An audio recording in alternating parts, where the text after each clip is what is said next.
This program was made possible by contributions to your PBS station from viewers like you. Thank you. It's Your Business with Michael Aikens is brought to you by WCTE PBS and the Tennessee Tech Center for Rural Innovation, with funding provided by the Rural Reimagine Grand Challenge.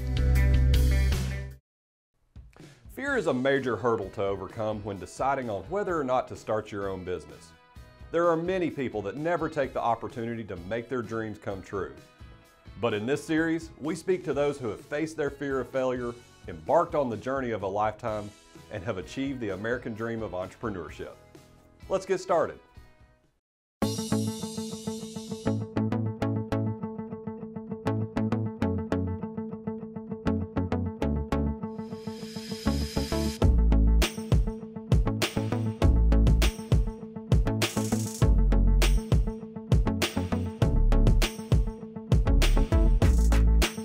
You should never let anyone discourage you from following your passions, because you could miss out on an adventure more rewarding than you could have ever imagined. Lisa Garcia could have played it safe, but she chose to step out, move to the other side of the country, and now owns her own business doing what she loves, helping people achieve a healthier lifestyle.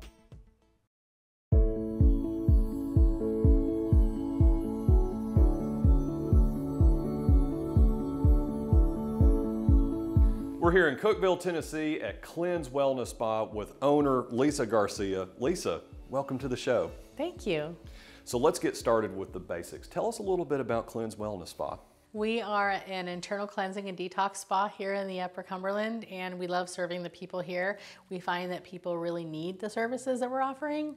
They're popular on the West Coast and on the East Coast, but they're kind of a little bit new coming here. We do colonics, colon hydrotherapy, electrolymphatic drainage therapy, far infrared sauna, and we also do ionic foot detoxes here. So walk us through, what does all that mean?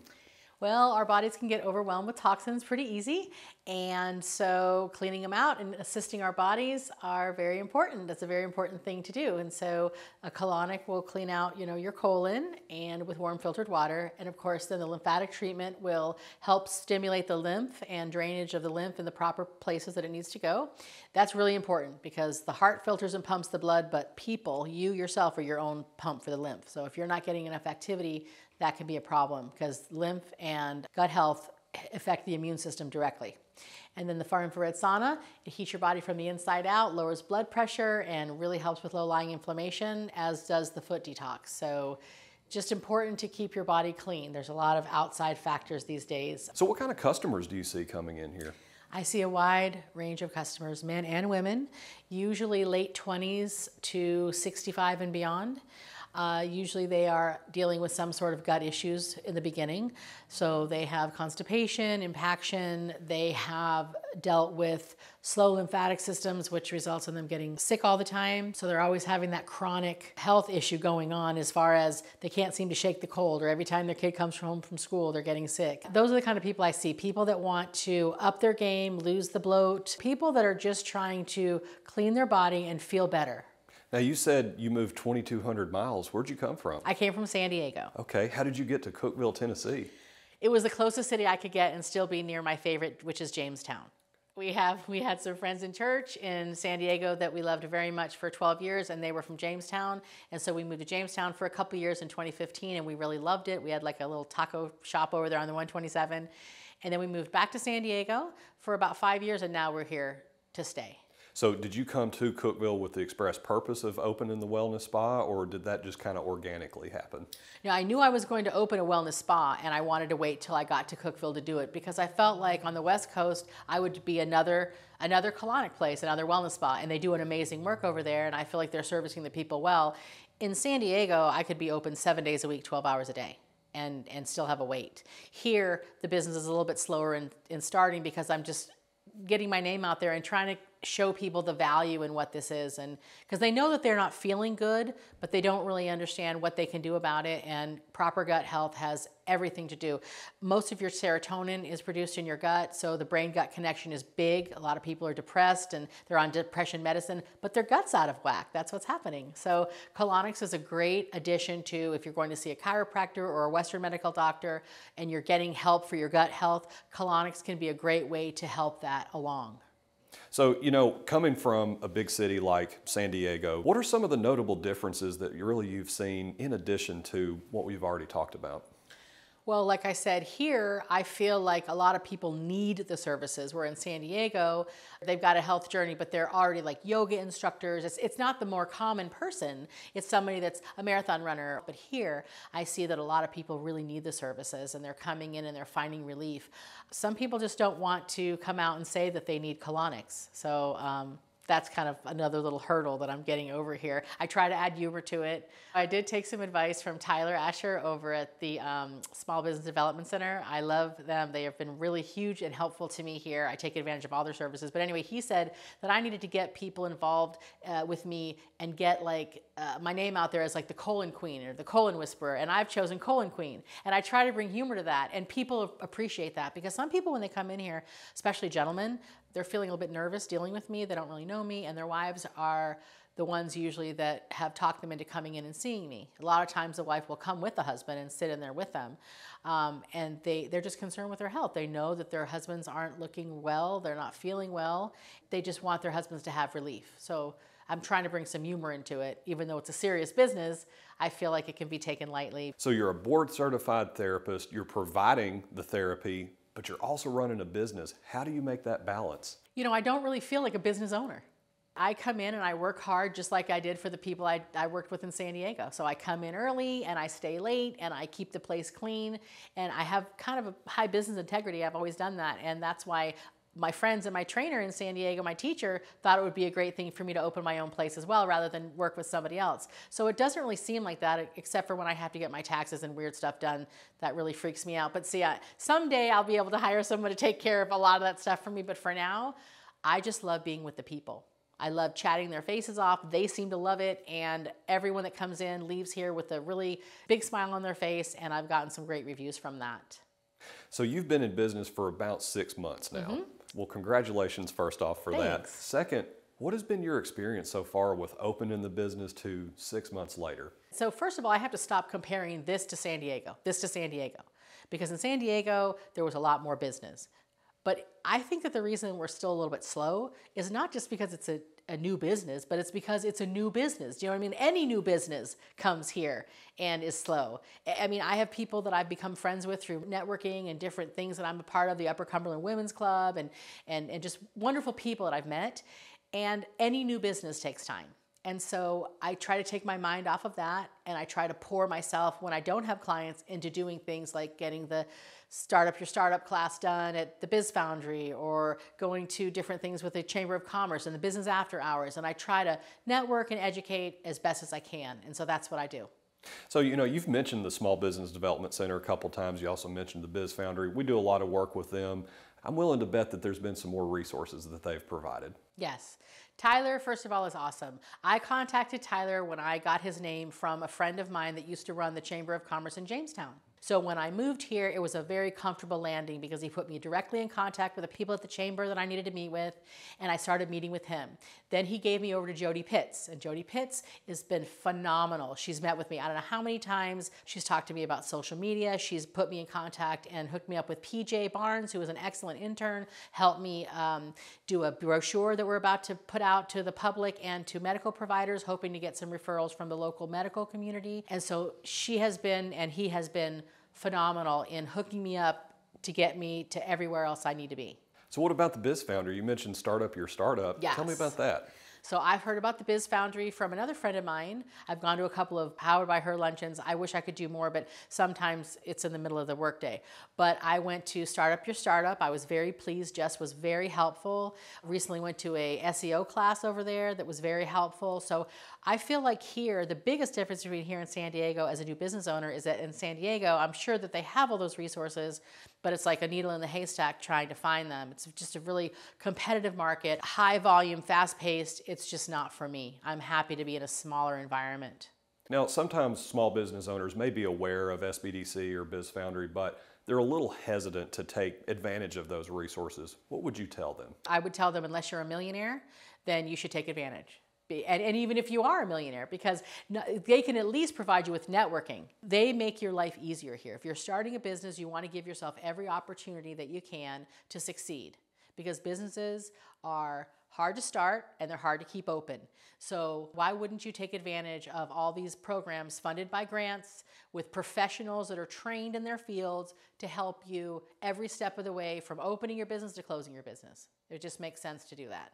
So last question for you. You've been in business for 6 months. There's a lot of people that watch this show that are thinking about starting a business, but they just haven't been able to cross that fence yet. What advice would you give to them 6 months in? 6 months in, keep the faith. 6 months in, if you really want to do it, do it. We jumped in with 2 feet, and we've actually surprised some of the people that would have done things differently than me. Like, for example, I didn't take out business loans. I saved all my money that I possibly could, and I paid cash for everything, right? So if you can get away from financing certain things, for me at least, because money can be slow, do that if you can. Also, check out the local Facebook marketplace. These people in this area have wonderful things that they're selling at great prices. Just start off small, little bites. You eat an elephant one bite at a time. So I wouldn't go out there and rent the biggest space, the fanciest space, buy the fanciest stuff unless you can afford it, right? I would take your time. I would bathe it in prayer. I would get wise counsel, because in the multitude of counselors, that's when you're going to make your best decisions to keep you safe. And I would really just pray over your business and get educated on who your market's going to be and try your best to focus on those people. And don't worry about the competition. Competition drives excellence. Lisa, this has been a wonderful conversation. Thanks so much for being on the show. Thanks for having me. I appreciate it.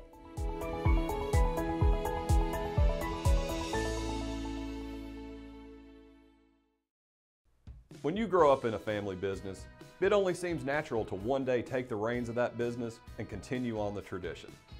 That's exactly what Brian Payne decided to do when the opportunity arose to take over the operations of not only one, but 2 businesses started by his father more than 30 years ago. And they continue to thrive in the Upper Cumberland today.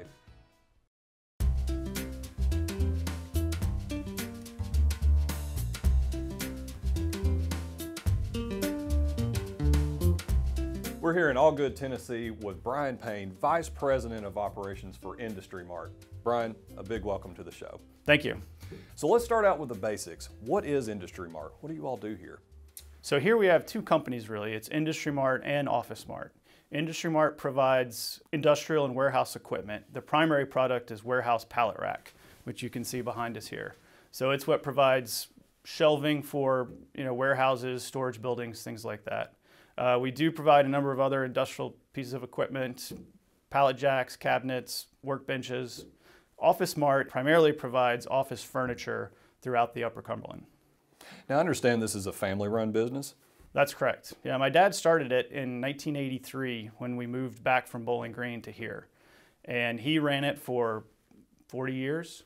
And just in the last couple of years, he's semi-retired, and I've taken it over. What are some of the balances that you strike between your parents and yourself running the business? We try to keep business discussions during work hours at work. When I go see my parents, try not to discuss business during dinners and so on, because it just, you want that to be relaxing family time. So what has the experience been like, kind of growing up with your father being a small business owner, now you're running operations? Walk me through that. So, as a kid, I grew up working here, helping to clean desks, dusting chair bases, and helping to do some minor assembly. And did that through high school and then in the college years. And then I went into the military. I was an Army officer for 5 years. And then went to grad school, worked in DC for 10 years. So I moved back here in 2015 and kind of stepped back into this world. So it's been very different from, what 20 years of my professional career were. But it's fun to come back to this and to come back to Cookeville and do something that's much more hands-on and kind of practical based versus, policy in Washington. What does it mean to you and your family to own this business and be able to employ so many people? That's a tremendously important part of what we do. I mean, there's the product, we are providing this service, but larger than that, I think it is we're providing, this, hopefully an asset to the community, and definitely to our employees. Like, we like to think of ourselves as a close-knit team. And so that's a very important part of our operation. So tell me a little bit more about that. I'm very interested, whenever we speak to people that have been in the military, maybe you could tell me a little bit about your experience there, but also what did you learn in the military that's really transitioned over to helping you with operations? So I was an infantry officer. I led 3 different platoons, which is about 30 to 40 men each, and then did the staff time and so on. And I was in actually almost 20 years ago right now, with the Iraq invasion. So I was there with the 101st Airborne for that. We went in on the second day of the war. After that experience is when I transitioned into the policy world.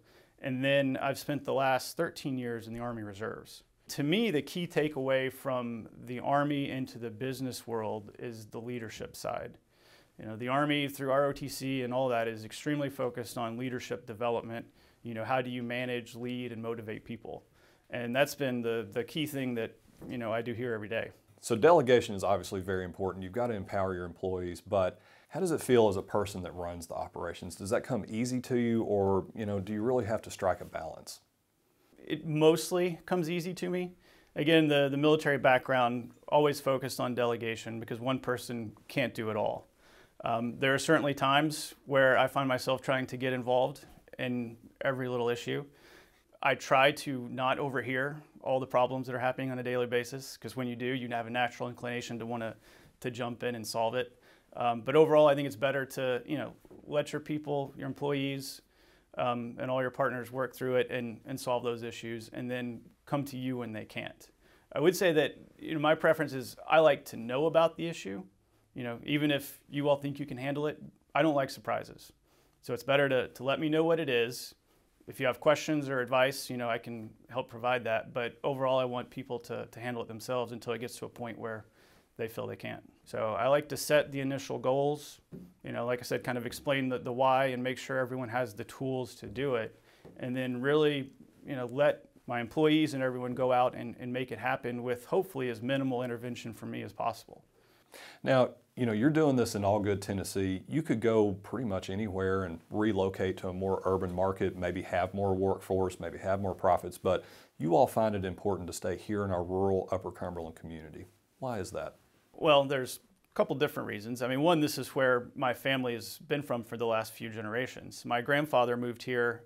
He was the local director for Social Security for several decades here, retiring in the 1980s. My parents went to Tech here, and that's where they met. And so when, after a couple of years being married and all that, and they came back here, this was where they decided to build their home and their business. And so that's an important part, just the history of that. Beyond that, I think this is a really unique area in terms of geographic location. You mentioned the larger urban areas, but we're located right in the middle of all those: Chattanooga, Knoxville, Nashville. We have close proximity to some places in North Georgia and Alabama. And those are all some of our customer bases on the Industry Mart side. So being here located in the Upper Cumberland allows us to reach all of those. What I'd like for you to do now is really kind of talk to the leadership of Allgood, the Upper Cumberland. What do leaders need to do to help small businesses like yourself? I think one of the #1 things is infrastructure. Really set the infrastructure for the future. That's building, road networks, different types of transportation. I'm on the rail trail board, and so we're really working to expand the rail trail and, increase like pedestrian and bicycle footpaths, interconnected networks where people can get from businesses to parks, so we're not congested out here. Another key piece is the workforce component, building the educational institutions or supporting them, increasing them, whether it's from K through 12, and of course we have tremendous university here at Tech. and all the different assets like the new Highland Training Center. But these educational institutions that can develop the workforce and provide the training for employees to immediately be able to get into the workforce and contribute. So you've been running operations for about 8 years now. I'm willing to bet that you've learned all kinds of lessons along the way. Would you mind sharing some of those with us? Accounting is super important. I was decent at math in school, did calculus and all that, never had an issue. Accounting is not an intuitive thing, and it is extremely important to understand to be able to operate and profitably sustain a business. So learn accounting. So we've got a lot of people that watch the show and they're thinking about starting a business, but for whatever reason they just haven't crossed that fence yet. What advice would you give to them? Be passionate about what you do and what you're interested in. That's a key. I mean, you've got to really enjoy what you're doing. 2 is it's all about people. Your customers, providing that service, as well as your employees. Empowering your people to go out and do things for themselves. And that comes back for your business and the community. I understand that previously you all had 2 locations, now you've consolidated them. What are some of the experiences that you've taken away from that? That was a significant undertaking in moving a business and putting 2 locations into 1. So the inventory management side was huge, setting all of the dates, the deadlines, organizing all of the tasks that had to happen. I mean, we had to hire, temporary labor to help accomplish everything. The other biggest part of that was the marketing, in terms of getting the word out, to our customers, to the broader community that we've changed addresses, this is where you can find us now. And then the piece of that is the social media aspect. Like, it is amazingly difficult to change your address on Google or Apple, or making sure that it's done on every single system. How does a small local business like yourself market and stay successful? We use several different advertising routes, and they're different for the 2 businesses. The Industry Mart side, our biggest customer base are in those larger metropolitan areas we talked about earlier, Nashville, Knoxville, Chattanooga. Google AdWords has been very successful for that. I'm working with another marketing company here right now to look at different, display ads and geofencing technologies that can help target specific areas. It's kind of a funny thing, but the bathroom advertising. Susie Davis runs Go Advertising here in the Go Ads, and that's one of the things that we get the most immediate response from when people walk in and say, hey, I saw you in the bathroom. Social media is a huge part of marketing today. Whatever you think about Facebook and all those things, I mean, it's where a significant number of people are. So, we have to have that presence as well. And the biggest part, though, and I think this is the most critical, is, again, it goes back to your people, is having, our people out in front of the customers and, their interpersonal relationships and connections. That's been key for us over the last 40 years, and I think it's still the #1, marketing relationship thing we do. Well, Brian, I really appreciate you coming on the show. Thanks. I had a great time.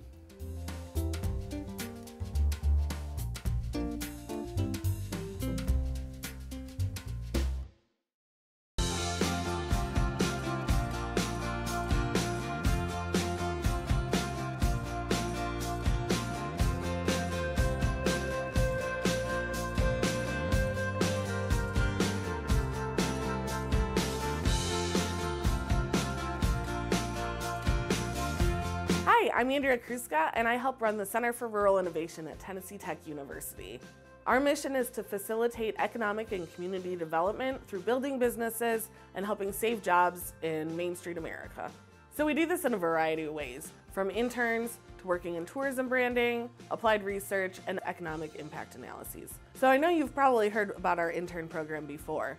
If you've got some creative need for something like graphic design or photography, if you need a website built or you need content created, we can help with all sorts of creative undertakings that our students are super prepared to do, gives them experience, and you get free assistance.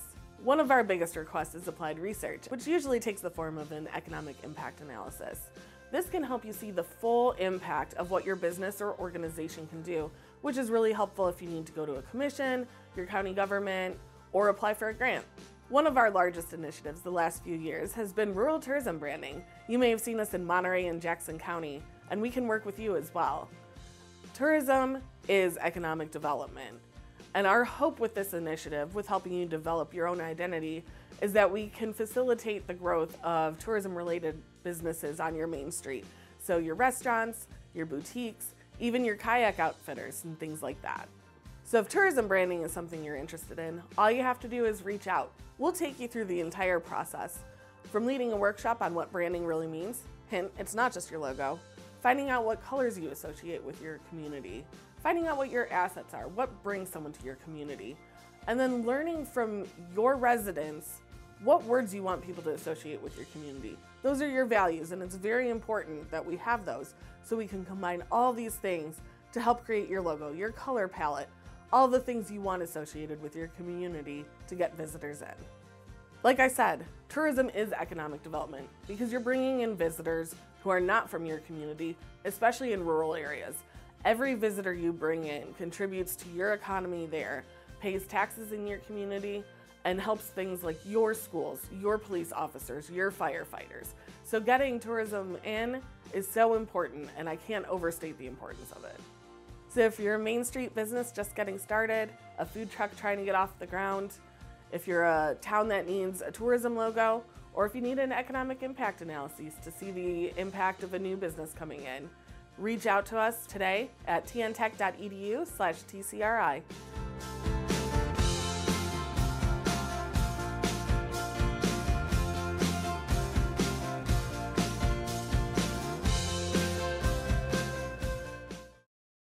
Thanks for tuning in to It's Your Business. For more information on today's topics, please visit the WCTE website. To learn more about free small business resources and expert assistance, visit the Business Resource Collective website.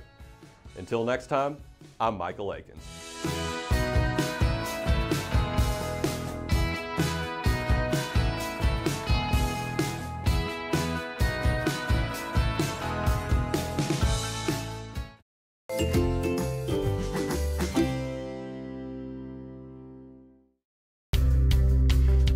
It's Your Business with Michael Aikens is brought to you by WCTE PBS and the Tennessee Tech Center for Rural Innovation, with funding provided by the Rural Reimagine Grand Challenge.